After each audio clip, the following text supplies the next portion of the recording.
Hi, everybody. I'm so sorry for the delay. I've been just waiting for a speaker, but we'll start anyways. Welcome to this webinar on post-NCA process. I'm Rati Tandon, and I've been practicing in Delhi for about 4 years. I cleared my NCA exams in August 2019, and I'm very happy to have everybody on board here with us. So we will be discussing about the bar examination process as well as the licensing process for three major provinces in Canada. That's BC, Ontario, and Alberta. So let's start with Surabhi Pathak, who's our first speaker for today. She'll be speaking about Ontario primarily. Surabhi is an Indian qualified lawyer. She's done her master's in law from UBC, that's University of British Columbia, and she's articled with Peter. I'm so sorry if I'm pronouncing it wrong, but Eberly, Yeah. Family Law Practice, London, Ontario, and she's also a candidate at LSO, that's Law Society of Ontario. Welcome, Surabhi. I'm so happy that you could make time for us today. Over to you. Hi, Rati. Thank you for having me here. So yeah, I studied in BC and then I moved to Ontario. So I'll be primarily talking about Ontario and the process with Law Society of Ontario because that's what I've done so far. So basically, since this is a post-NCA thing, once you're done with your NCAs, there are two things you need to do. One is get the bar exams and the articling. So let's talk about the bar exams. Mostly they go simultaneously, like kind of hand in hand. You can do them together. So there's no sequence what comes first. And so bar exams, there are two bar exams in Ontario. One is barrister and one is solicitor. Barrister is kind of easier in comparison to the solicitor exam. The subjects that it covers is barrister covers family law, criminal, public law, and civil law. And then solicitor has business law, real estate, and estate planning. And then professional responsibility is kind of common in between. And all, like, the course is same. So basically, Law Society, when you enroll for these exams, when it comes to enrollment, one tip I would like to give you is enroll when you're in Ontario, because I made this mistake. I enrolled for the Ontario system when I was still in BC, and so you only get 3 years to finish the whole system, whole thing, your articling and bar exams. So I kind of lost 1 year there. So enroll when you're actually present in Ontario. And so basically, if you want to enroll for 21-22, year 2021-2022, then you need to enroll by, I think, December 2020. So do it when your plan is final, that you're living in Ontario and that's where you want to be. And then for bar exams, they are kind of difficult. I mean, when I used to read online, people here say that, oh, bar exam is not a big deal. Well, when you talk, when you study in India, all India bar exam is not that difficult for us because, we study those courses for 5 years. But for foreign trained lawyers, I personally find bar exams, they are difficult because all these subjects, we don't really study them as part of either NCA, or even if you're doing a master's here for finishing your NCAs, you don't really study these subjects. So everything is so new. And Law Society, so when you enroll for the exams, Law Society gives you study material, which is like, so bar exams are open book exams. So you can take this material with you. And I think barrister is about 900 pages, solicitor is about 1,000 pages. I would suggest taking one exam at a time. It really makes sense because 2 exams together becomes very stressful, and it's hard to do that. Another thing I would say is study while you're articling search. So assuming that you're in Ontario and you're looking for your articling positions, use that time wisely, study for your bar exams. It's better to get done with them before you find your articling. In fact, it also helps you finding an articling position if you're done with your bar exams. But that's okay. I mean, it's always better to get done with them before articling, because articling is time consuming and you don't really get that much time to study while you're articling. But I mean, it's doable. If it's doable, you can study while articling as well. But if it's easier to take one exam at a time. Another thing I would say is you can also defer exams. So for example, if you're not in Ontario, or even if you enroll for, say, so there are 3 sittings. The exam, once you enroll in every year, the first exam is in June, then November, and then next year, March. So what you can do is, say you enroll yourself for the March, June examination, and you're not ready to take the exam, or you cannot, you're not available, you can always defer it to November or a later sitting within that year. If you switch it to next year, then you have to buy the material again, pay for it again, and then everything changes. So it's better to stay in the same year and then finish everything. Um, that's pretty much it about bar exams, unless you guys have any questions. And moving on to articling. Again, you have 2 options. If you have worked in India, you have work experience, you can waive it or get an abridgment. So abridgment is basically, they just cut short your timing. In BC, it was different. I'm sure Abhishek will be able to talk about it more.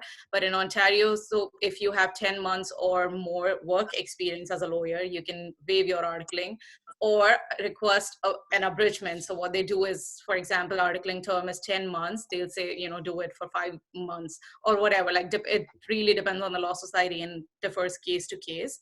I would definitely suggest doing articling because it really helped me. Practice in India and practice here is very different. So when you article here, you get that 1 year buffer period, you to learn everything firsthand, and the strange system is not a stranger to you anymore. So I would definitely suggest finding an articling position. It's hard on an average, doesn't matter if you study JD in Canada or if you're a foreign trained lawyer. Usually people on an average send about 150 to 300 applications for a position. And that's very common here. I personally, I think, sent about 170 applications and got 4 interviews and 1 position finally. So it is hard, it is time consuming, but that's why I earlier mentioned that, basically you need to use your time wisely.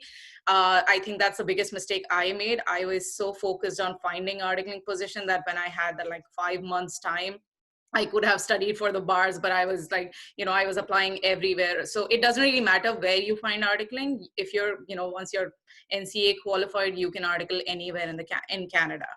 But the thing is, where you article, it only makes sense for you to stay there and, take the bars there only. So, sorry. So what I was saying was, if you're in, sorry, I actually missed the point of what I was saying. But yeah, so so what I did was I was up in Ontario, but then I didn't take the bar exams when I was free because I wanted to get articling first. And then once I had articling, I didn't have time to study. So, use your time wisely. And again, don't stick to big cities because, I was like that when I came here. I was like, I want to be in Toronto or Vancouver or wherever. So we always tend to be in the big cities or aim for big firms. But I would say the easiest thing is, most important thing is to get your foot into the door. And so, just be ready to move. If you don't have family here and you're kind of, you can move around, look for, places outside Toronto. If you're in Ontario, just a whole GTA, in fact. So there are so many other cities which are not small, which are not too big, but they're, perfect place for living. And eventually, if if Toronto or Greater Toronto area is your ultimate aim, you can always, a few years down the line, move there. So once you have, say, for example, you did your articling in Windsor, you practice there for 2 years, and you can keep applying for Toronto positions, and you might get something. And so I think that's a better way to go about it instead of waiting for a GTA position. Um, Again, I think smaller cities, because a lot of employers, so that's what happened with me. A lot of employers don't even publish their positions throughout Ontario. They stick to their cities. So if you can find something in smaller cities, or just approach sole practitioners, boutique firms, ask them if they're hiring. And I think foreign trained lawyers have a better chance at that. I'm not saying that Toronto doesn't have positions. It has, and there are so many positions. But then it's the problem with big firm, it's not a problem, but they have a fixed system. They hire their students after first year summer, and then they keep hiring these people until articling, and then hire them as associates. So when we come from outside, it's really hard to enter that whole system. Another thing, the most important thing I think here is networking.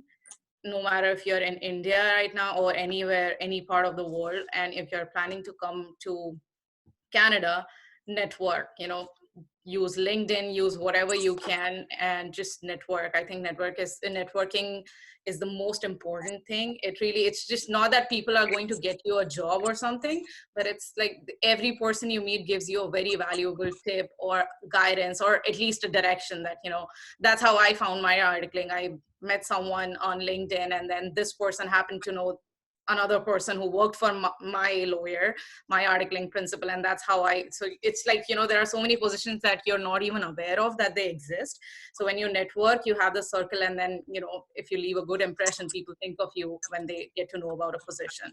So that's, again, a very important thing. Another tip I would say would be aware of the geography. I mean, when I moved here, I didn't know much about, cities in Ontario or other places where I could live. So that's why I was like, I want to stick to Greater Toronto area, but there are so many other cities where you can easily find jobs, settle down. They're perfect places to live. So just be aware of the geography. Just know what other possible cities you can move to.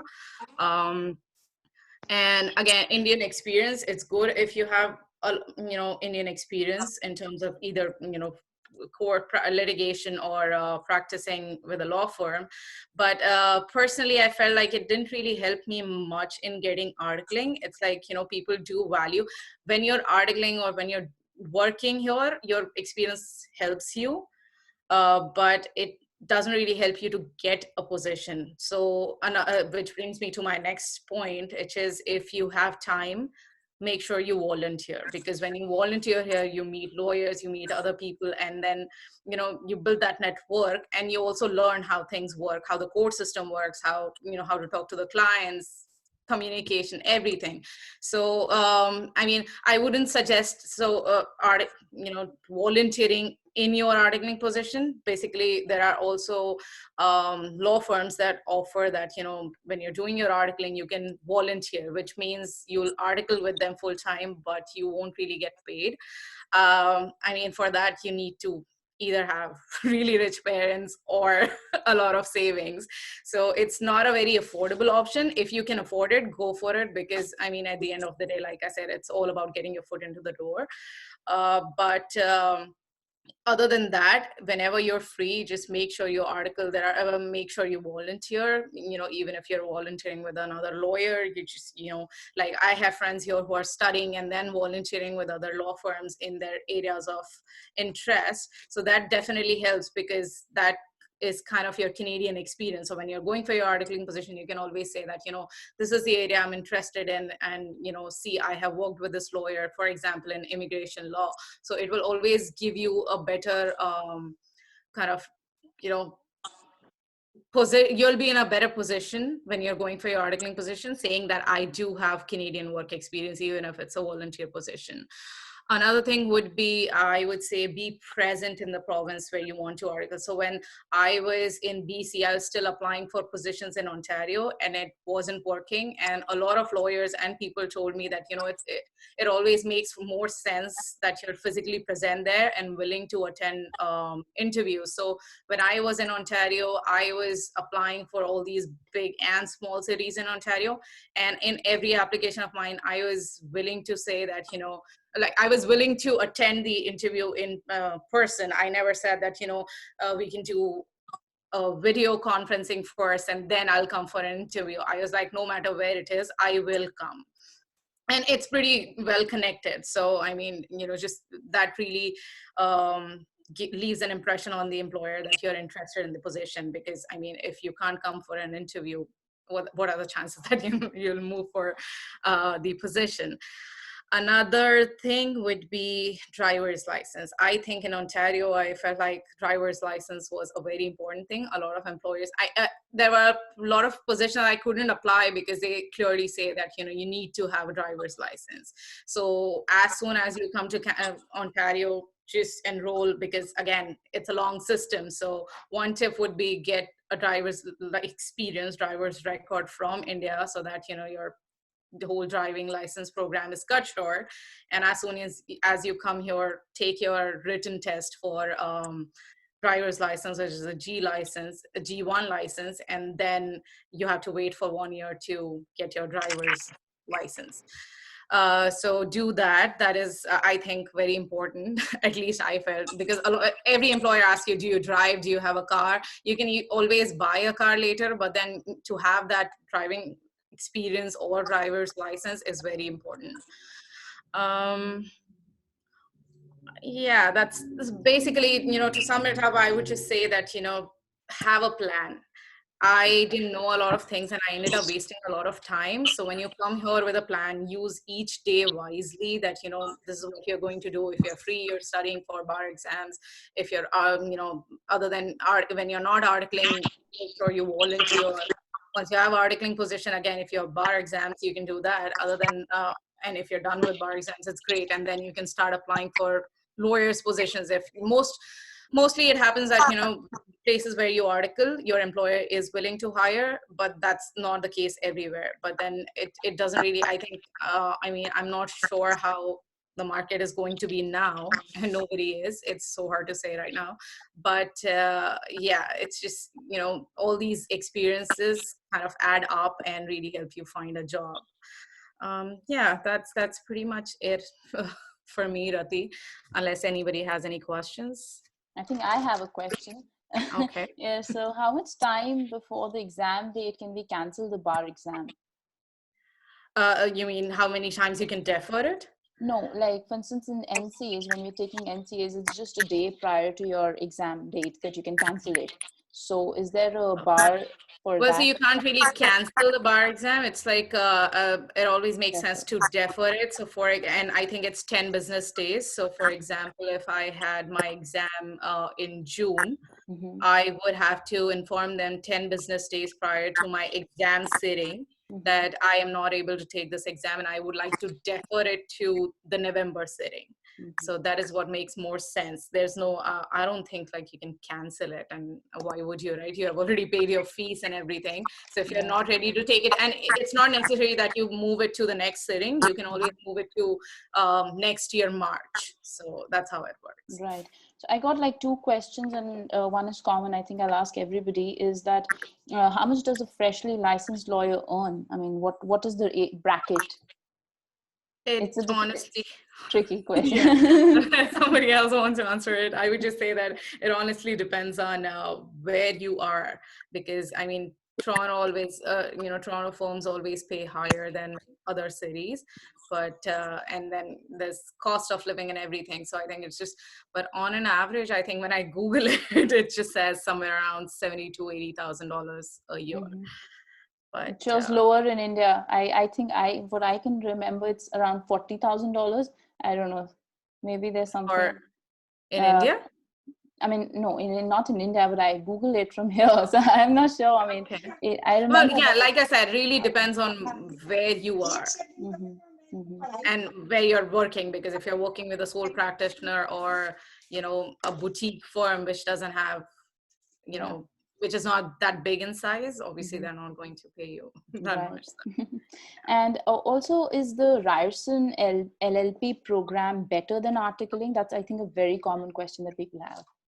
I was considering that actually when I was like I couldn't find articling. I did consider LLP program, and I met this person who did LLP, and Mm-hmm. he actually suggested that it's a very good program.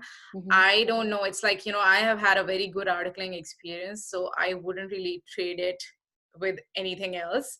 But I mean, yeah, why not? It's like people who have done the program, they have had really good things to say about it. So I'm sure they have. So thank you so much, Survi, for sharing this information. I feel it's invaluable, and sorry, it's very valuable for people out here. And just to let everybody know, I've known her for a very long time, and she's been kind enough to give time and always speak to me over the phone. And that brings me to my next speaker, whom again I've known for a long time I have a and question. spoken. So Hello, you I can have a please question. type in the question. Okay. Please unmute, mute yourself. Thank you. So our next speaker is Mr. Harkirat Singh. He's an Indian qualified lawyer with 9 years of work experience in India. He has articled with GSD Law Group in Alberta and is now a candidate for the Law Society of Ontario. He's also cleared his barristers, and I think he's awaiting to take the solicitor exam now. Over to you, Harkirat. Yeah, good evening, everyone. Thanks, Rati, for this splendid introduction.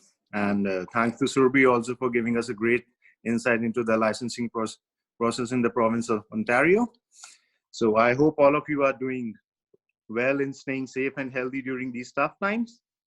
So I'm here to talk with you about the licensing process in the province of Alberta.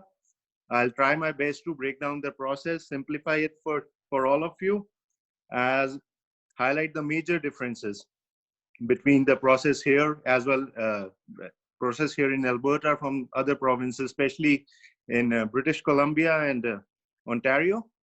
So let's begin. So the most striking difference between the process in Alberta is that I'm sure so many of you would be glad to hear is that there is no bar exam. I'll repeat, there is no bar exam which one has to take. That takes half of your burden away, because in Ontario as well in BC, preparing for barrister and solicitor is itself a task in itself. In Alberta, you do not have to go through this process. However, the articling here is a 12-month process. Instead of 9-month or 10-month, it's a 12-month long process. The Law Society of Alberta has recently introduced so many changes in their process.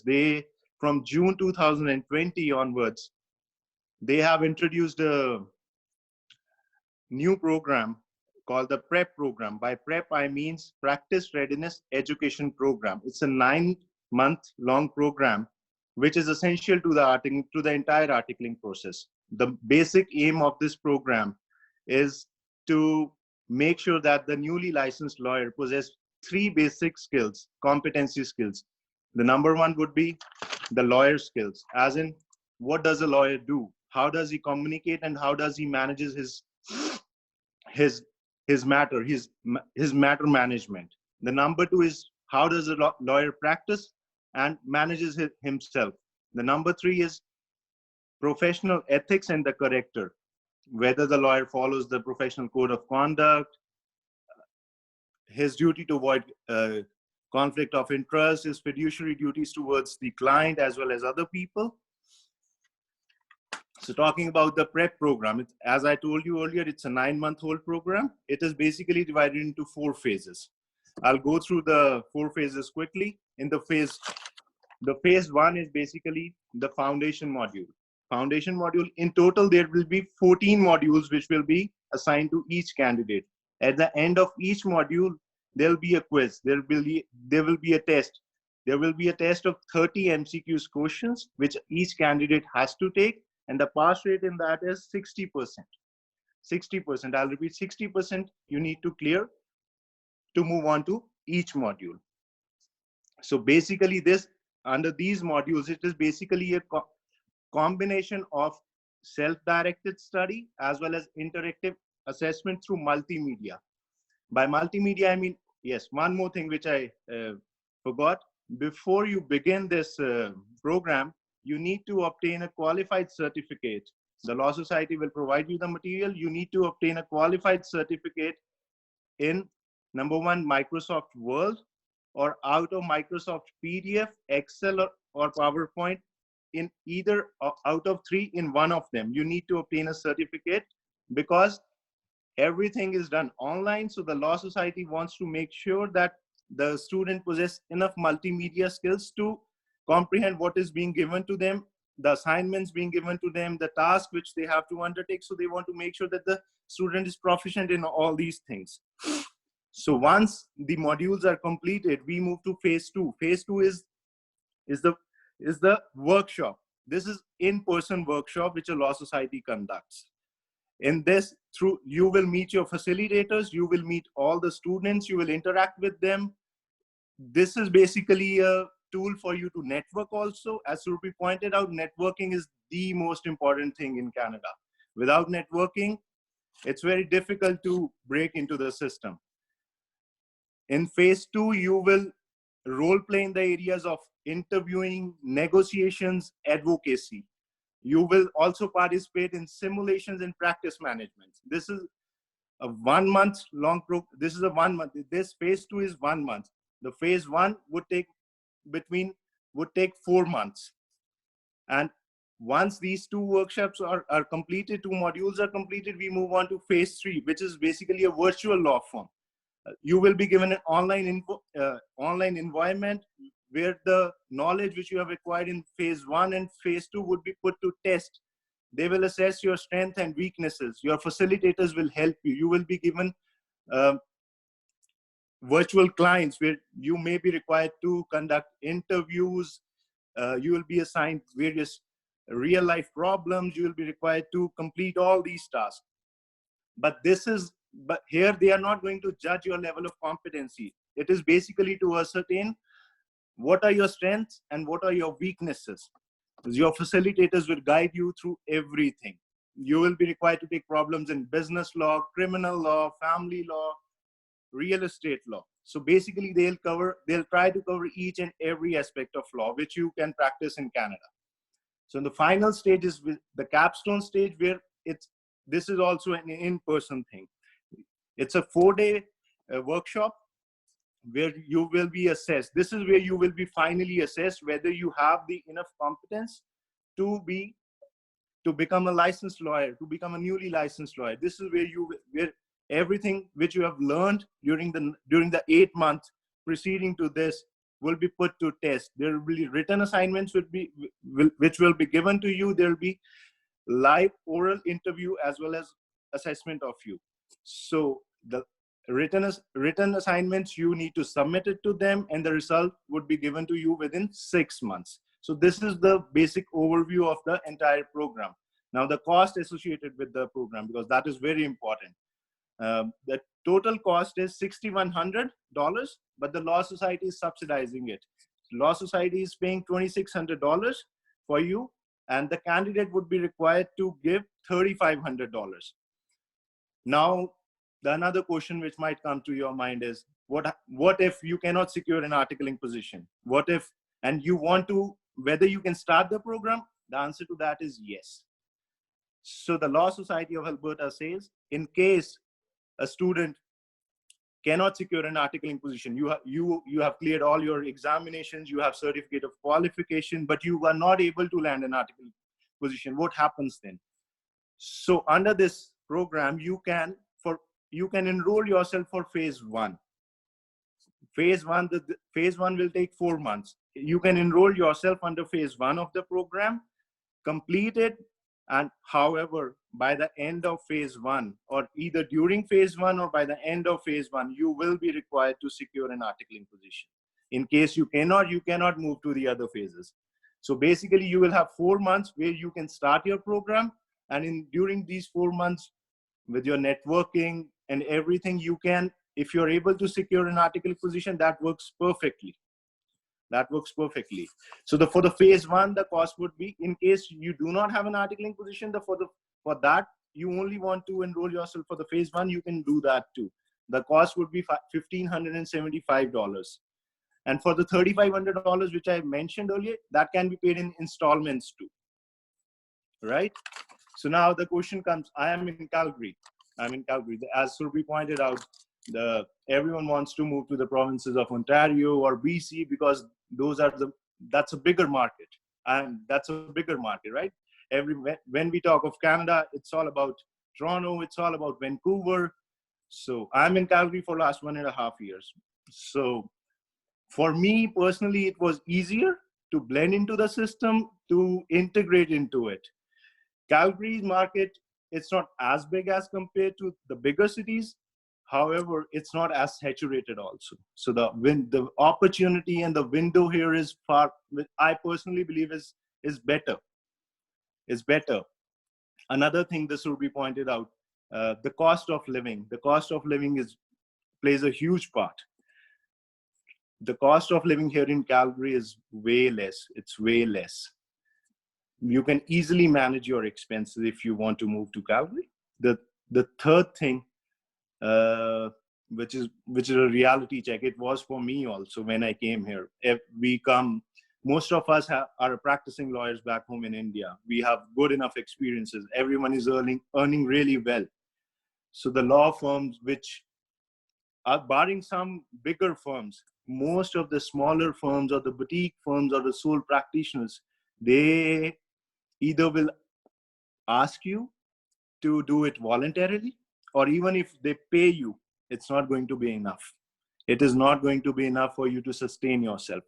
So there are chances that either you have big pocket, as Surbi pointed out, or you'll have to do some part-time jobs. So keep all these things in mind when you are thinking of moving to Toronto, Vancouver, or Calgary, because do your homework properly.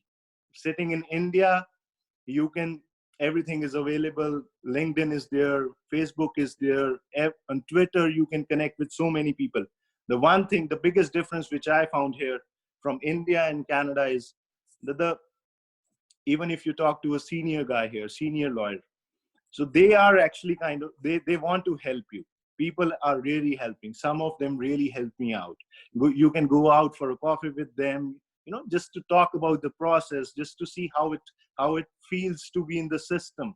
It is actually different. I won't say that the system, that the procedure or the working here is difficult. It is not difficult.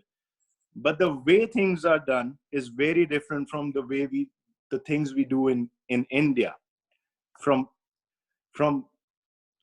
preparing your case, from filing it, from copying it, photocopy, everything you have to do it on your own. In India, we are used with so many things which are done by our clerks and everything. Here, you need to do everything on your own. So be prepared for that. That's all for me. I would say do your homework properly. That's very, very important. Just don't randomly move. Just make sure, if I was in Calgary, you want to move to Toronto, prepare for it. Move to Vancouver, prepare for it. Have some contacts, network. That's the most important. That without networking, you cannot get into the system. That's the most important thing. If anyone has any questions, you're more than welcome. Otherwise, thank you. And I wish all of you best of luck for all your future endeavors.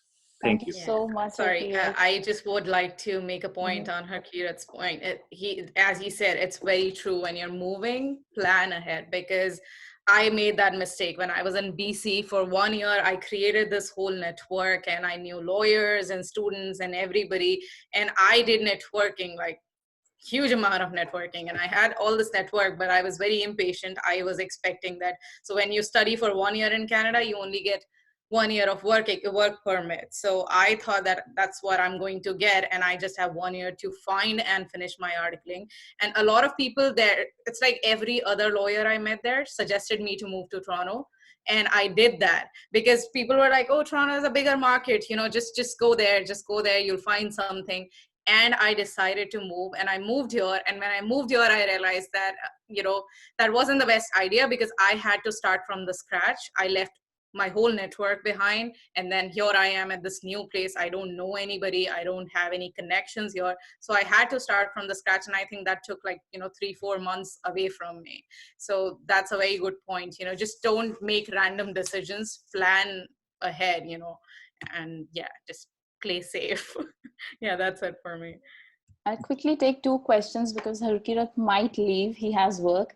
And I mean, Surbi and Harkirat and Abhishek can help us with this. So the question is how easy it is to get your license transfer from one province to the other, and what are the requirements for the same? I think it's been repeated.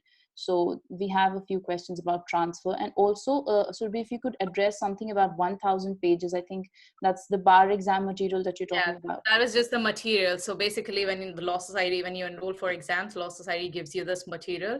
As I said, it's an open book exam. So you take this material with yourself to the exam. And so the solicitor exam is material is about 1,100 pages, and it's dense. So it's not like 1,100 pages you can just finish. It takes time. It's very dense material. So you need at least, I think personally, you need at least a month for each subject minimum.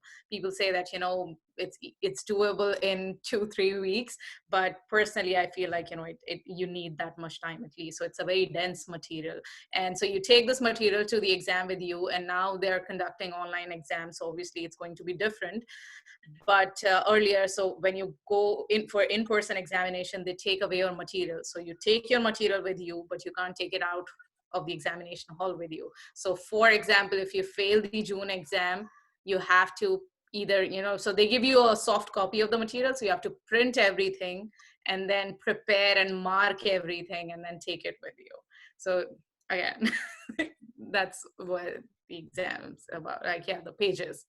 And about the transfer also, I mean, I'm not sure, I did consider transferring. So I looked into it, and it really depends on province to province. Some provinces require you to write the transfer exam, some don't. So it really depends on the policies between the provinces. So I think if I want to transfer from Ontario to BC, I do not have to write an exam, because they do have that policy. I'll just chime into that. I think so there's a federal mobility agreement between all the provinces of Canada. And from what I understand, and Surbhi's right, for BC, Ontario, you just have to pay like $2,000, $3,000, and you don't have to write the exam. But I'm pretty sure it's similar for all the provinces because of that. I think it is similar. I think it is similar for every province. I think Newfoundland and Labrador, the eastern provinces, they do require you to write a transfer exam. Yeah. Oh, okay. But I just found on their website. But yeah, and you definitely have to pay again for transfer. And one thing I forgot to mention is, even for licensing in Ontario, you do have to pay, I think, $3,168. That is the fees. Yeah. Just one quick question, which says, how many societies can you enroll in Canada in one go? Well, I personally know someone who was, I think, enrolled for 2, but I am not sure. Yeah, so maybe we can check up and update. Yeah, and what I think, Harkirat, this is for you. It says, in Alberta, do we get waiver of articling with Indian experience? So even I was considering getting an abridgment. So the website do say that you can apply, but I did talk with few people who applied, but it took them a very long process. So 12 months is the entire articling process. So they told me that it took like 9 to 10 months for the Law Society to respond to them. So basically Ontario is very quick with the abridgment thing. So in Alberta, I'm not sure. They do say that you can get abridgment, but whether you actually get is an issue. So again, that's articling for me is something which everyone should do. If not articling, if you cannot land an articling, the LLP program is very good in Ontario. Articling will help you immensely, because this is not a 100-meter race which we want to run. So we are in this for a long haul. It's a long journey. We have to start from scratch. Yeah. Thank you so much, Harkirat, for sharing your wide experience. And I'm sure people who are planning to move to Alberta will benefit from your experience. We now move on to our third and the last speaker for this evening. That's Abhishek Rawal. Hi, Abhishek. Hey, guys. Hi. Abhishek is a commercial real estate and corporate lawyer at Kaufman Califf. He's a holder of JD from University of Ottawa. Thank you so much, Abhishek, that you could make out some time for us and share your experience here. Thank you. Yeah, no, thanks for having me. I probably learned a bit from listening to Serbi and Herkir that I didn't know. My perspective is completely different because I am not a foreign trained lawyer, but I guess my my perspective, what I was hoping to kind of shed more light on, is having been in practice for a little while here. What are some things to consider? Some stuff overlapping what Serbi and Herkir said, and just a few other things that I noted. So I know we talked about salary expectations, and so I might be in a good position to kind of shed more light on that, just because. So I'm on the student committee at my firm, so I know how much we pay our articling students. So we pay our articling students $60,000 a year, and I know across the board, especially downtown Vancouver, that's what the market is. It's 55, 60 grand is what, and that we went up from last year, which was last year was 55. So $5,000 more. To be honest, and again, this comes from like a position of like, if it's possible to not dwell too much on how much money you're going to make in that first year. And I totally understand that's everyone's position is different and it's not a reality, because what happens after is going to matter way more after you finish articling. For associate salaries in Vancouver, it can range from a smaller firm in a smaller area. So I live in Surrey, but I work in downtown. So if you work at a firm in Surrey, you'll probably start off around 70 something, and it increases depending on the size of the firm, all that kind of stuff. At my firm, first year associates start at I think 90 or 95. Somewhere around there. And again, the expectations are also larger. So the more they pay you, usually that means the more you're going to work. So you just have to be okay with that kind of lifestyle balance. And again, work-life expectation also, and you know, just that general culture. BC is a very West Coast lifestyle. So we don't work as hard as probably Serbi does. That's not to say we don't work hard. We do. But Toronto is a lot more intense of a city than we are. So the best example I use is like if you take any of the large national firms, so whether it's Fasken or there's a McCarthy Tetro, whoever, the same firm, what your target is in Vancouver, your hourly billable target versus in Toronto, and sometimes even in Calgary, like Bennett Jones and whatnot, the target is higher in Toronto. And because it's higher in Toronto, you're going to make more money. On average, probably you'll make 20 grand more in Toronto at a giant firm. Obviously, that discrepancy changes the smaller the firm, you know, which location you're in Ontario or whether you're in Calgary, whether you're in Edmonton and whatnot. So just something to keep in mind. Standard of living, cost of living, I know we've beaten that to death, but Vancouver is very expensive. Like Herkir talked about it, and it can be prohibitively expensive, especially if you're articling here. If you land a job at a firm like mine, you make 60 grand. It's not like it's impossible, but it can be painful. A lot of people that I know that maybe have practiced in India or other parts of the world and then come to Vancouver to practice, they won't live in Vancouver. They'll live outside of Vancouver, so it's a little more affordable, and then commute in. So there's definitely workarounds for all those things. It's not the end all be all, but keeping in mind that it's going to eat into your salary. Like even if you've got a good salary, it's gonna eat into you. Like I'm lucky, I'm Indian. I live at home, so so I don't have to pay rent right now. But if I did, it would suck. So the licensing process, Serbi, I just looked into the Newfoundland as well. It's part of the National Mobility Agreement as well. So you just got to pay $3,000 and roughly $3,000. Okay. And you can go around. So there's I'll type the thing in. It's like the Federation of Law Societies of Canada or something like that, which has that agreement and whatnot. So to me, when I think of if you're deciding where do you want to, if you're deciding do I go to Ontario, do I go to Saskatchewan, Vancouver, whatnot, from what I understand, the Canadian government will sometimes be a lot more likely to be, support you with immigration issues if you're going to a place where there's not that many, there's a higher demand for people to come and immigrate there. So instead of going to Toronto where everybody wants to go, if you say, I want to go to Saskatchewan, might be a little easier, but again, probably take a salary hit there.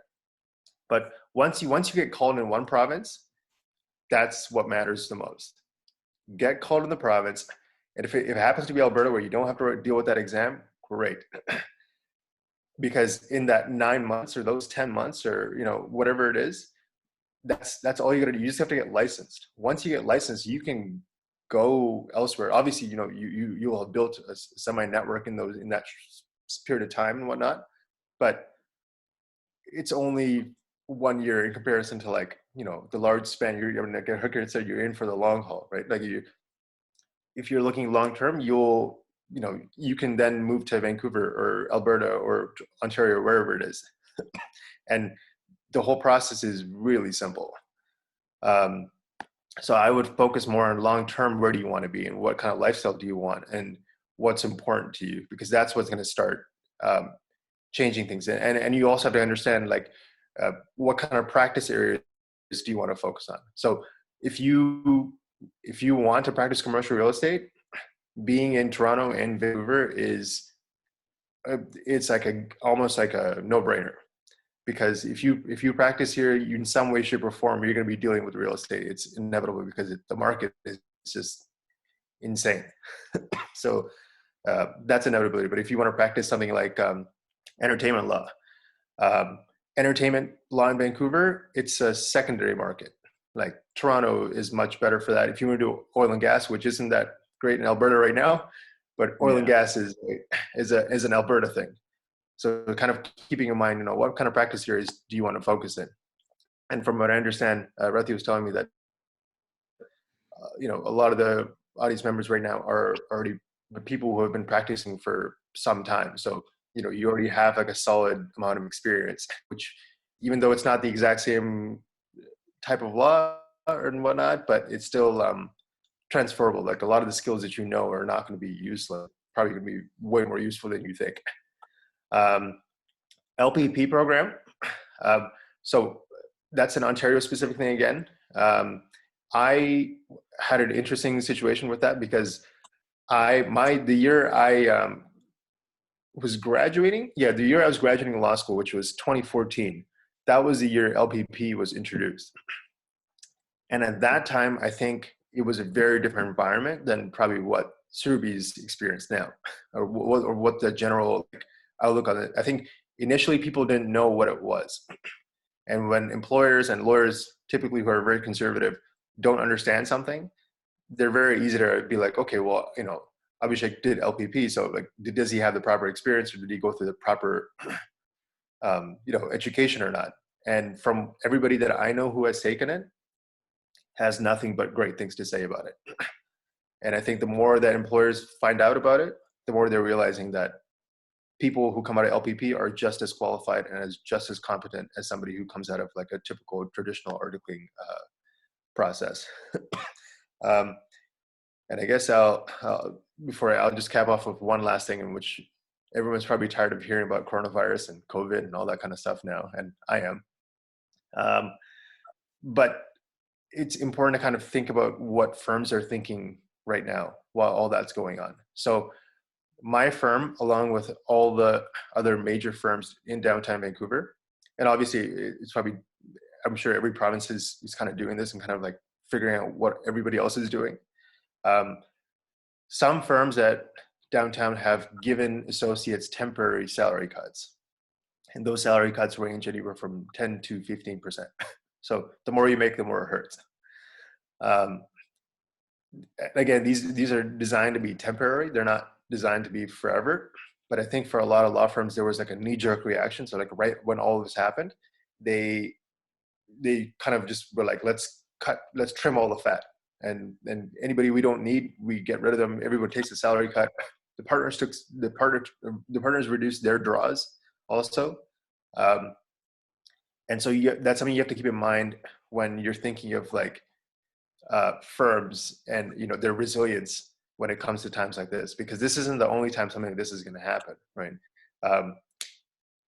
When large financial things happen, like when 2008 happened and whatnot, a lot of firms laid off people, and usually the first ones to lay off people are the biggest firms, and the biggest firms have the highest overhead, so they can't, and they carry giant operating lines of credit, so they can't carry that much weight every time. Sometimes smaller firms are actually quite nimble, so when the overhead's lower, they can flex and they can change things around so that they don't suffer as much. So like at my firm, we've got 30 lawyers total, 30 something lawyers. No salary cuts yet. Partners have decided to take a little less money, but besides that, it's kind of like, well, let's see what happens. But just something to keep in mind. Like, I know from recruiters, there's also a bit of a hiring freeze in some practice areas. Every firms that had mandates to hire people have put a temporary freeze on looking for anybody.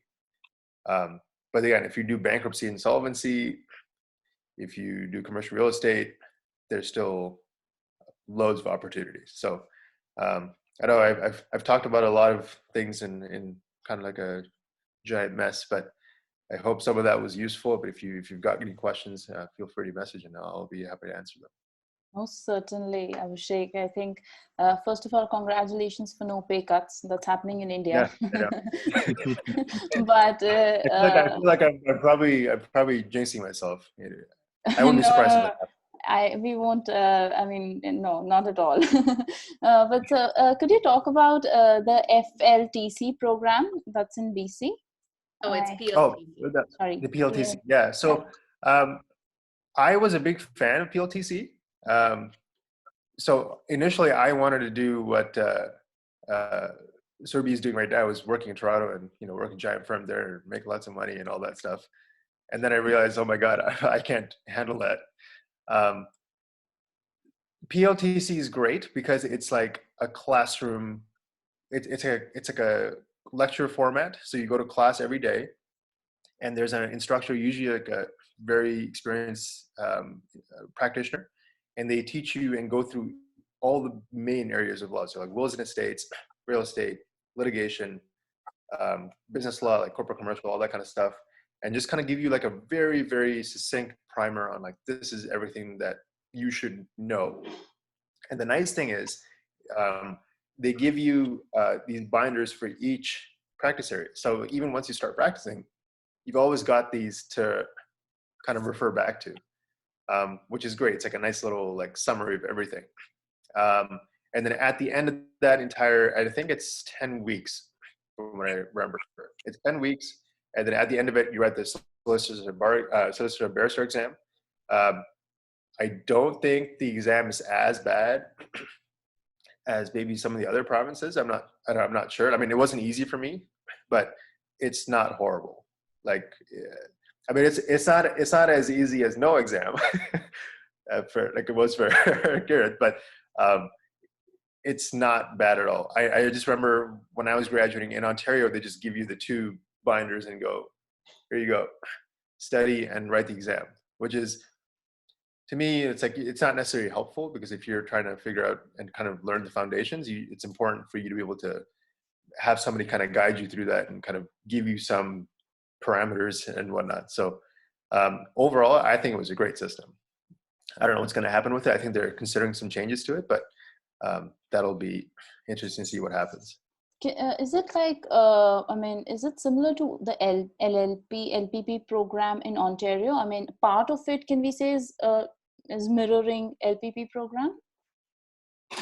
No. So it is, it operates outside, it operates independently of articling. So you have your 10 weeks of PLTC, and then you have, I don't know how many months are articled, 9 months, 10 months of articling. So it, and in BC, it's different. And I'm not sure, maybe Surbi can say more about it, but in BC, you cannot write and cannot participate in PLTC until you've secured an articling position. Yeah. So whether you do it at the end, in the middle, before, you have to have somebody say, I'm giving you a position before you can even register for that. So that's kind of another barrier, but yeah, just something to think about. Thank you so much, Abhishek. I think we have more questions and we're just going to address them. So somebody's asking, is it mandatory to have a work permit to write solicitor exams after NCA? No, I mean, it's not mandatory to, you need a work permit to work here. So when you're writing your bar exams, you're not really working. I mean, unless you have a job. So if you're a student here, if you're on a study permit, you can only work for 20 hours a week.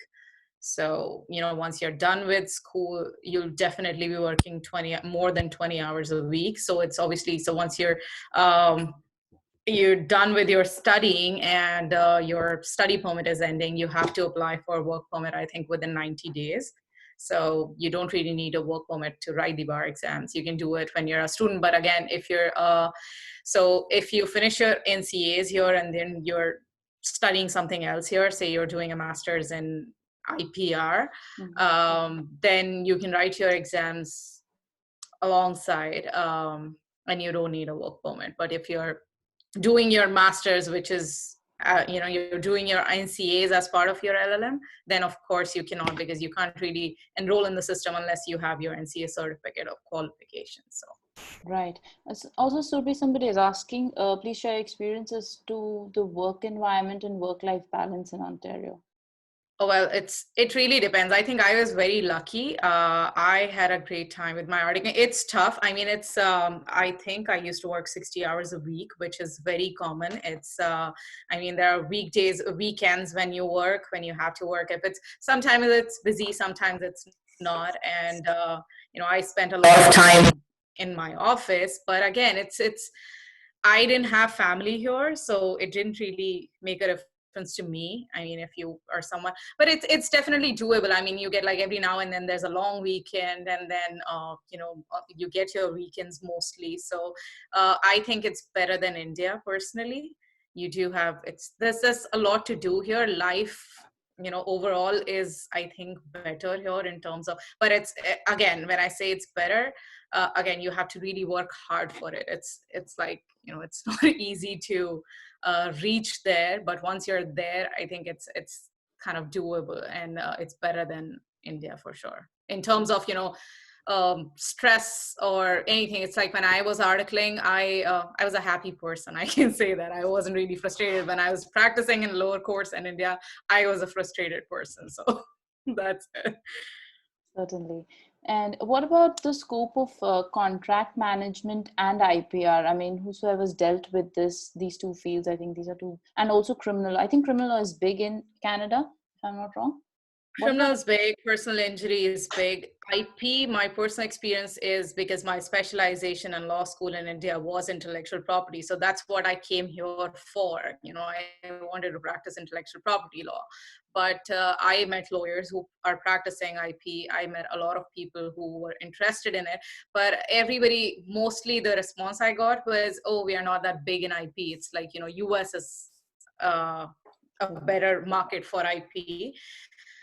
Again, if you want to be a trademark lawyer here or a patent agent here, you have to work under a lawyer for 2 years, get that experience. In Ontario, I don't know about other provinces, but so say I want to become a trademark attorney or even a lawyer, you have to write, there are separate exams for that. So you do your training under another lawyer practicing IP for 2 years, and then you take those exams. So again, that's like exams within the system. Absolutely. Abhishek and Hercule, do you have anything to add to this? And also about contract management, if any of you has experience about that? I mean, what is the scope of contract management in Canada? That's the question. I guess I'm not entirely sure what we mean by contract management. Is it more like, are we talking about like precedents, or are we like? I think they're talking about more like corporate law, M&As and. Oh yeah, I mean that's my jam. So it's definitely not the same as, like, we do M&A here, but probably not the same scale as what Toronto does. And again, probably not the same as America, but that's not to say that it's not like a viable and very lucrative and interesting position. But it's different, and again, it's going to change depending on what firm you're at. If you work at, there's the giant firms that only do like the top tier high value work, and then there's some firms that do just as good work and high quality work, but at a smaller scale. Not to say that either is better or anything like that. It's just some people get off on being able to say like, oh, I was part of the $1 million, however many millions of dollars worth of deal, and people are like, you know, perfectly content with something smaller. But it happens. It's you just have to kind of figure out like what kind of scale and what kind of complexity and what kind of clients you want to work with, and that's obviously later on down the road after, you know, years of practice. Yeah. Right. So there's a common question that I see, and I think that's my question also: is part-time articling possible? And can you do like, because there, like Surabhi mentioned that sometimes you have to volunteer, and that is also important to get your foot in the door. So can you do part-time jobs with along with volunteering with a firm as part of your article? Do you mean while you're volunteering in your articling and then part-time jobs? Yeah. So I think that is kind of difficult because you're still working full-time in your articling position, even if it's a low-paying or a volunteered position. So if you're working 60 hours or 50 hours a week, I don't think it leaves you much time to have a part-time job. And even if you are, it's like you'll be working maybe 2 hours a day and 20 hours a week. So you don't really, and mostly it's going to be a minimum wage job. So it's not sufficient to pay your bills. It's fine. And it, again, depends on where you are. So if you are in GTA, it's expensive, right? So it really depends on you, how much you can work alongside your articling. Right. Somebody's asking, can you write the exams, the bar exams on a visitor's visa in either of the provinces? Either BC. Actually, I am not sure. Yeah, I have actually never looked into that. But I'm pretty sure the laws, if you Google it, somebody must have addressed that because people ask those questions all the time. So that's what I do. It's like whenever I have a kind of, odd question, which is not that common, I would usually just Google it, and somewhere somebody definitely has posted that question, and then people discuss. So it's easier to find someone with that experience like that. So I would just suggest maybe Google it. But yeah, right. sure. Just last question, I think, and then we sum it up. People are asking about the scope of arbitration disputes, also insurance law and cybercrime in Canada. So what is your experience? Have you ever dealt with such things? I think, like you said, IPR is not big. So what about these? IPR it's not like, there's no scope in it. It's like a lot of, very limited amount of firms do it. And it's a niche area. That's what it is. Yeah. Yeah, so it's like, it's not as common as family law. So for example, if I want to have an articling with a family law lawyer, all I have to do is search for family lawyers, and then I'll have all these results. So it's like, it's about how many people practice in that area. And again, mostly IP is something, it involves big companies, pharmaceuticals and all of that. So it's mostly big firms who practice those kind of areas, and they already have their articling students lined up. So it's really difficult as an outsider to come here and then convince them that, just hire me and I can be as good as your other articling students who have been studying here for 3 years. And it is a difference, and it's fair. It's like, if you're in India, it's not that difficult for you, right? So, and in India itself, we have that difference that if you're from an NLU, people treat you differently, and if you're from another law college, people treat you differently. So same thing works here. Certainly. I think we'll just take this last question. Somebody is asking the legal scope in government sector in Canada, like the parliament. I think what I know is that the high profile positions are reserved for people who are citizens of Canada and not for PR holders.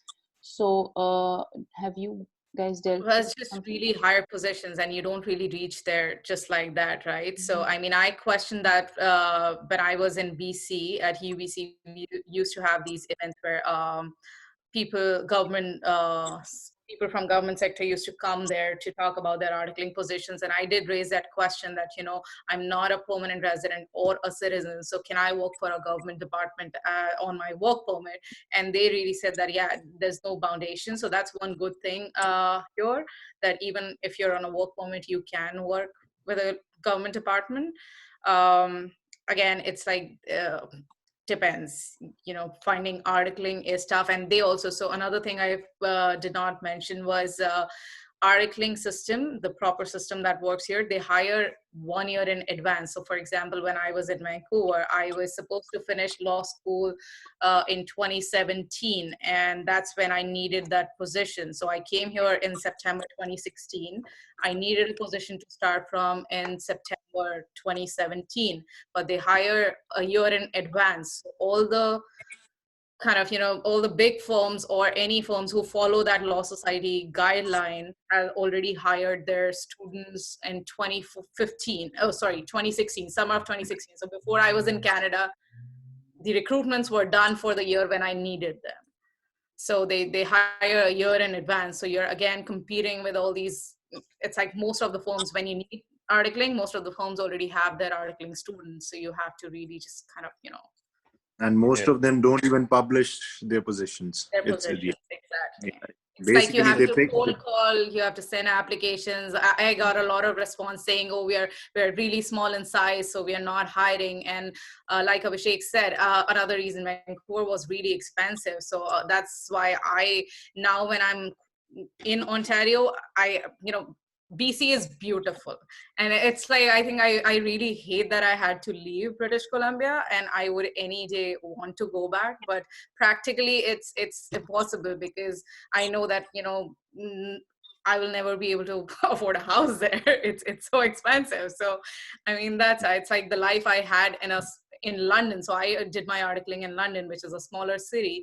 And I think I had this perfect life, which I even could not afford. Toronto is the same, right? If you're working in downtown Toronto, you have to live really far away, and you should be able to, you have to be somebody who's willing to travel 1 hour in the morning and 1 hour in the evening every day. So, yeah. Same as we have in Delhi. Like the travel time in Toronto, Vancouver, Yes. So 1 hour of traffic is not a big a deal. lot of time. Yeah. I think Abhishek can shed some light on the traffic issues in BC. Yeah, I mean, Sorry I'm contemplating moving closer to my job. Is it all? But I mean, to kind of, this is maybe going to sound a little like, you can determine what it sounds like, but it is expensive to live in BC. It's expensive to live in Toronto, and it, depending where you want to live in, and what kind of lifestyle you want, it can be expensive. But I am a fan of telling people that if you stay in practice long enough, it's not impossible to live quite comfortably.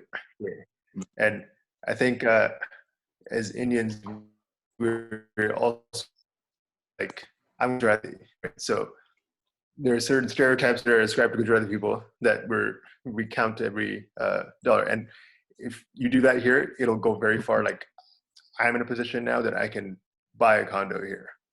So it's the path is not like all doom and gloom that we're never going to be able to. If we're in the practice of law and you come here and you're working for a sufficient amount of time, it's doable. I have possible. I mean, unless you want to live in like, a mansion in West Vancouver, okay, then it's not doable.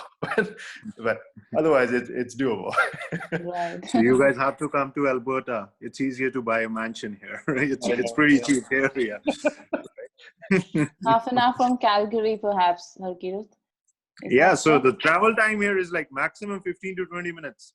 It literally takes me 7 minutes. I knew about Alberta. From my work to home, it literally takes me like 7 to 8 minutes. We envy you, all of us.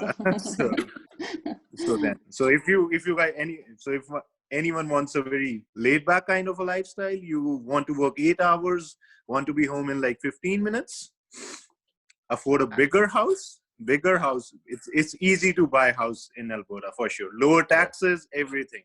Wow, people go to Alberta. Yeah. Lower taxes, lower pay also. That's also a factor. So Oh. everything is proportional. Everything is proportional, But right? it's like every province, right? It's just every Yeah, province has its own pros and cons. It's every province, every system absolutely. has its own pros and cons. Absolutely. Yeah. That was the idea, actually, to put it out to people who are, trying to sort of understand the pros and cons of each province and then make a decision from here, so that it's an informed decision, so to say. And another But, thing, yeah. sorry. No, please go ahead. I was just saying that, one more thing I would definitely want to say is come here as early as possible. Like, when you're, you don't have a lot of responsibilities once you finish your law school, because I have seen a lot of people who, so like when I came here, I still was practicing for 2 years, but I didn't really have anything to lose because I was just learning litigation at lower court. So I didn't have this like big corporate job that I came here, left and came here. So you don't have regrets. But if you have a settled career in India and then you leave that behind and come here, you'll get really frustrated in those 2 or 3 years, because on an average you are looking at a 2 to 3 years investment in terms of timing. And so it's full of struggle. It's like you have to care about your finances and everything. So if you have a very comfortable life in India, those 2 years, 3 years are not going to be easy. So just be mentally prepared for that. It's like, I'm going to tell, if you're already looking for your articling, I'm going to tell you what a lot of people told me, that it will happen for you. It's a matter of time. Sooner or later, you will find a position, but it's like, it really depends on how you're able to survive during that time, because it's very stressful. I am sure. I mean, speaking to all three of you, I can certainly make out, and all the participants can make that out too. But I'm so thankful to my esteemed speakers for making time for us over here and sharing your invaluable experience to help us and guide us through this tough journey. And also, I'd like to thank the participants for being patient and asking some nice questions. With that, let's wrap it up. Thank you so much. Have a good day. Bye. Thank you, everyone. Bye. Thank you. And I would just like to say that if anybody has any questions, they can contact me on LinkedIn, and I'll be happy to answer those questions. But yeah. Thank you so much. Same for me. Anyone wants to contact me, they can connect on LinkedIn. More than welcome to answer. Thank you so much. That's very helpful of you. Thank you. Bye-bye.